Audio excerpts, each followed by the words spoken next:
ವಿಶೇಷವಾಗಿ BJP ಜನ ಹೆಚ್ಚಿದ್ರೂ ಸಹಿತ ಆ ಪಾಪ ಹುಡುಗಿಗೆ ನ್ಯಾಯ ಕೊಡಿಸುವಲ್ಲೇ ಇವರೆಲ್ಲ ಪಾಪ ಸೋತಿದ್ರು. ಇದಕ್ಕೆಲ್ಲ ಕಾರಣ ರಾಜಕಾರಣ, ಅಲ್ಲಿ ಹಿಂದಿದ್ದಂಥ ಅಧರ್ಮೀಯ ಜನ. ಹೀಗಾಗಿ ಇವತ್ತದು ಮೂಳೆಗಳು ಸಿಗ್ತಾ ಹೊರಟಿದ್ದನ್ನು ನೋಡಿದಾಗ ಇದು ಇನ್ನು ಬೇರೆ ರೂಪ ಪಡ್ಕೊಂಡು ಇದು ರಾಷ್ಟ್ರ ಮಟ್ಟದ ಒಂದು ವಿಶ್ವದಲ್ಲಿ ಎರಡು ಮಾತಿಲ್ಲ.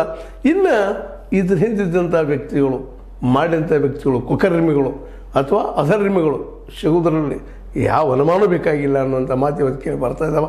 ಎಲ್ಲ ಕಡೆ ಮಾತಾಡ್ತಾ ಇದ್ದಾರೆ. ಅದರಲ್ಲೂ ಜಗದೀಶ್ ಅವರಂತೂ, ಇದು ವಕೀಲ್ ಜಗದೀಶ್ ಅವರಂತೂ ಈ ಒಂದು ವಿಷಯದಲ್ಲಿ ಪೂರ್ತಿಯಾಗಿ ವಕೀಲರ ಮುಖವಾಣಿಯಾಗಿ ಇವತ್ತು ಎಲ್ಲ ಡೆವಲಪ್ಮೆಂಟ್ಗಳು ಮಾತಾಡ್ತಾ ಇದ್ದಾರೆ.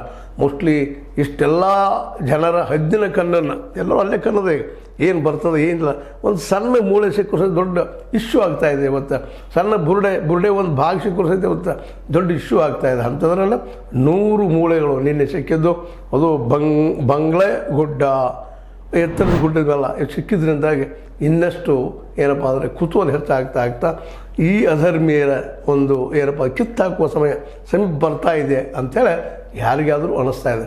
ಇದೊಂದು ಆದರೆ ನಿಶ್ಚಿತವಾಗಿಯೂ ಇದು ಈ ಶತಮಾನದ ದೊಡ್ಡ ತನಿಖೆ ಅಂತ ಹೇಳಬೇಕಾಗಿದೆ. ಯಾಕಂದ್ರೆ ಇದನ್ನು ಸರಳ ಈಜಿ ಅಂತ ತಿಳ್ಕೊಳ್ಳಿಕ್ಕೆ ಹೋಗ್ಬೇಡ್ರಿ. ಮುಚ್ಚಿ ಹೋದಂಥದ್ದು ಇದು. ನೋಡಿರಿ, 106 ಮೂಳುಗಳು ಸಿಗ್ತಾ ಇದ್ದಾವೆ, ಏನೇನೋ ಆಗ್ತದೆ.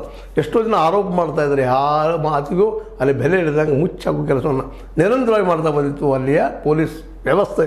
ಇವತ್ತು ಆ ಪೊಲೀಸರು ಸಹಿತ ಇವತ್ತು ಶಿಕ್ಷೆ ತೆಗೆದುಕೊಳ್ಳುವಂಥ ನೋಡಿರಿ, ಆ ದಾಖಲೆಯನ್ನು ಸುಡೋ ಅವಶ್ಯಕತೆ ಇವ್ರಿಗೆ ಏನಿತ್ತು ನಮ್ಮ ಬೆಳ್ತಂಗಡಿ ಪೊಲೀಸರಿಗೆ.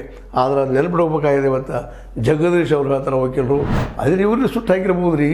ಇವ್ರು ಕೇಸ್ ಹಾಕಿರ್ತಾರಲ್ಲ, ಅವು ನಮ್ಮ ನ್ಯಾಯಾಲಯದಲ್ಲಿ